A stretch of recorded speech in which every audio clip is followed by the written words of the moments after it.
What's the word? What's the word? What's the word, man? We got. Fastest way to ruin your career. Damn. All right, we're going to see what they talk about in this. Make sure you stay blessed. Make sure you stay iconic. Let me know if y'all want to see some vlogs. I do got to invest myself in a camera, so I will be able to post vlogs soon. And I do plan on taking y'all to practice with me, man. Boxing practice. I want y'all to see how I get down. You feel me? See what my hands looking like. You know what I'm saying? But today we about to see what they talking about. Make sure you stay blessed, iconic. I don't know if I said it already. Let's get into his reaction. Years ago, Anthony Joshua got outclassed, Joseph Parker got knocked out, and Deontay Wilder got sent to the Shadow Realm. But it's how you respond to a loss that defines your career. So how have these three former champions bounced back? AJ won 4 fights in 11 months. Parker won 5 fights in 13 months, and Deontay Wilder has won 1 round in 2 years. Damn. In retrospect, Wilder's loss to Parker makes complete sense. While the other two were staying busy, the Bronze Bomber was developing ring rust. In the year preceding their fight, Parker had collected 14 rounds under his belt, and Wilder had yet to enter the ring. The key to success is activity, and if we can learn anything from the greats of the past, it looks like the heavyweight division is about to explode. Ah, shit. So what exactly is ring rust? That was a clean well, there's no that was a clean slow mouth hit. definition, but it's been observed that when a fighter has a long layoff between fights, say 9 months or more, they come back slower, their timing's off, and overall, they're a shell of their former self. There are valid reasons for being away from the ring, like a global pandemic or an injury requiring surgery, but some guys just plain refuse to fight more than once a year. And whether it's money or complacency, when they finally do return, it often goes poorly. Take for example, former heavyweight champion Deontay Wilder. His reign at the top was incredible. Knockout after knockout after knockout. Bro felt like a GTA animation, bro. That is actually insane. But following 2 losses to the Gypsy King, we just haven't seen him around. He spent a year away from the ring to recover before facing his old training partner, Robert Helenius. His comeback fight would last all of 3 minutes after a short right hand flatlined the challenger. Wilder only landed 3 punches the entire fight, but when you have that kind of power, 1 shot is all it takes. He didn't even have his feet set, scoring the knockout moving backwards. But his power would end up being his downfall. After another 14 months off, it was time to fight Joseph Parker, who had already fought 3 times that year. Coming into this fight, I've been busy and I've been active. And, you know, ring rust, is he going to bring ring rust? Well, I have to do what he's been doing. Let's stay busy. Parker was actually knocked out more recently, but Wilder hadn't seen the ring since that single 3-punch round, and it showed. He was slow to start and couldn't find his distance. Parker outclassed the American with cautious offense and a highly disciplined defense. He stuck to the game plan, neutralized Wilder's right hand, and didn't get greedy. Wilder looked confused and even got thoroughly buzzed en route to a unanimous decision loss. This was a huge upset because Wilder was supposed to put Parker to sleep, but staying active is more than just being in fighting shape. Wilder was physically ready to fight 12 Spit all that juice out. but it's the mental aspect that can't be trained. When the lights come on, the crowd roars, and Michael Buffer screams your name, excitement and anxiety set in. As Mike Tyson put it, When I come out, I have supreme confidence, but I'm scared to death. I'm totally afraid. I'm afraid of everything. I'm afraid of losing. I'm afraid of being humiliated. But I'm totally confident. All during my training, I've been afraid of this man. I thought this man might be capable of beating me. I've dreamed of him beating me. But I always stayed afraid of him. But the closer I get to the ring, I'm more confident. Once I'm in the ring, I'm a god. No one could beat me. even Iron Mike was afraid before a fight, and the only way to tame it, to control it, is to become comfortable with it. Boxers who stay active condition their mind and nervous system in a way that sparring just can't. With headgear, 16-ounce gloves, and 80% intensity, even a hard spar is light work compared to a fight. Freddie Roach knew this and used to offer sparring partners $1,000 if they could knock down Manny Pacquiao. He knew Pacquiao wouldn't be truly ready unless people were coming to take his head off. And even then, sparring day... I ain't gonna lie, that is actually, bro... That's actually a W move right there, bro. Bro is like, oh dang, he look like he going through it. But at the end of the day, bro is gonna come out better than anybody. You feel me? Nothing like the big stage. Ring rust affects everybody. Michael Jordan was awful when he first came back from retirement, and in fighting, the consequences are far more dire. It's not the only factor, of course, but it is a big one. You just can't expect to be your best after losing your calluses. But it's not only the heavyweights that suffer. It might even be more detrimental to the lower weight classes, where timing and reflexes are especially crucial. In arguably the biggest fight of 2023, Errol Spence was coming off a 15-month layoff, and Terence Crawford was returning after only 7 months away. It was supposedly a 50-50 fight, but then... Back comes Crawford with the jab. Here comes Spence though as Crawford, and down the 7th. A big shot! It's hurt again.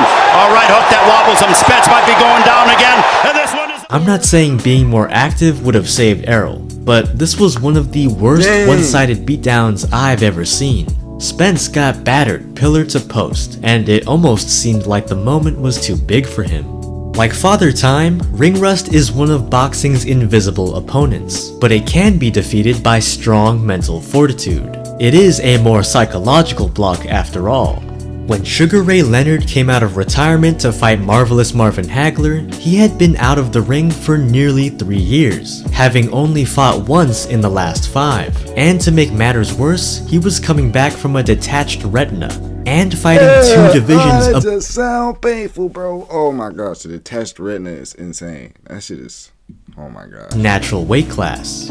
Hagler, on the other hand, was the undisputed, in his prime, knockout king. Pretty much the greatest middleweight to ever live. Hagler opened as a 20-1 favorite. There was just no way Ray Leonard could be ready for war. But Sugar Ray Leonard was a different animal.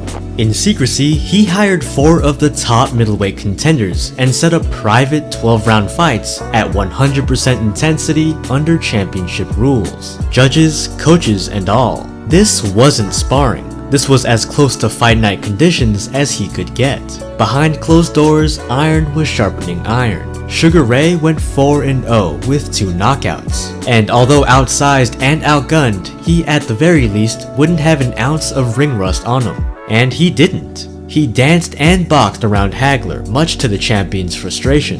In a close and controversial 12-round decision, Sugar Ray Leonard won perhaps the greatest fight of his career. Ring rust be damned. So unless you're an all-time great, inactivity kills champions. Like Andy Ruiz, who after reaching the mountaintop has only fought twice in the past 5 years, and fell out of every organization's top 10. But luckily for Wilder and Ruiz, Zhilei Zhang proved all it takes is 1 year to repair your reputation, even if you fight the same guy twice. That's why Anthony Joshua and Joseph Parker are my favorite heavyweights right now. If we take a look at this era's champions, these 2 are leading the pack.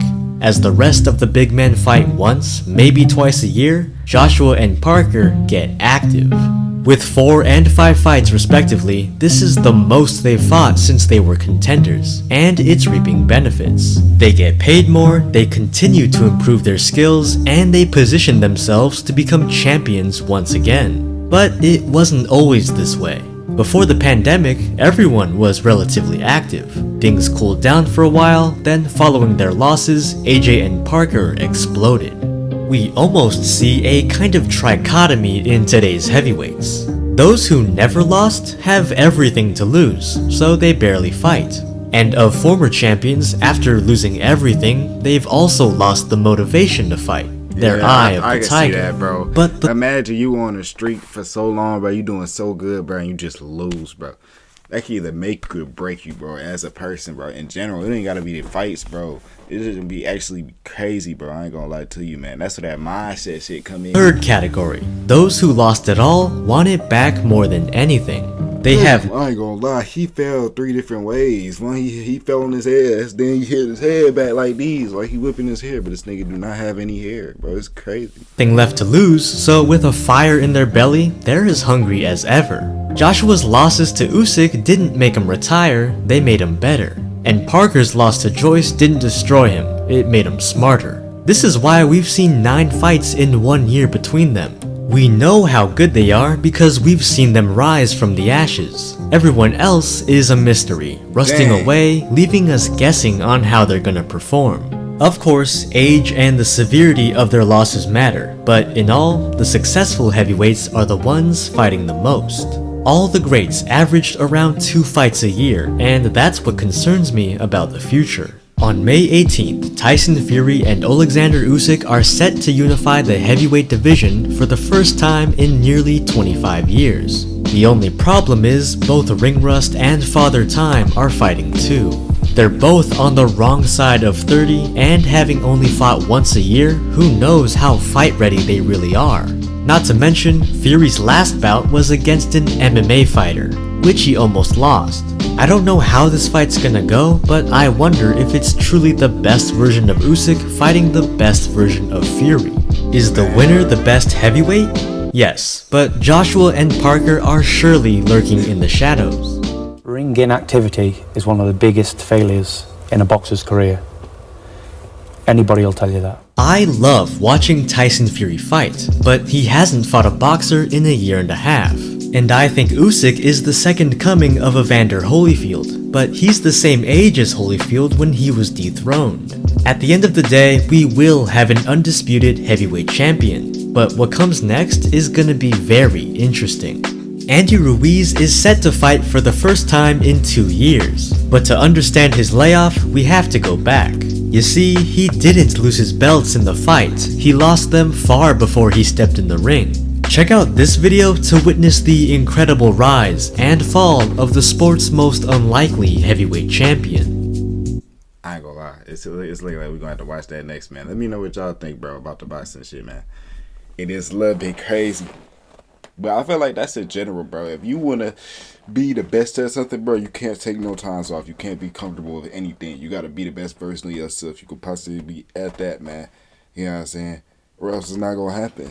Or I wouldn't say it's not gonna happen, or you know what I'm saying, delaying your time. You doing that shit to yourself.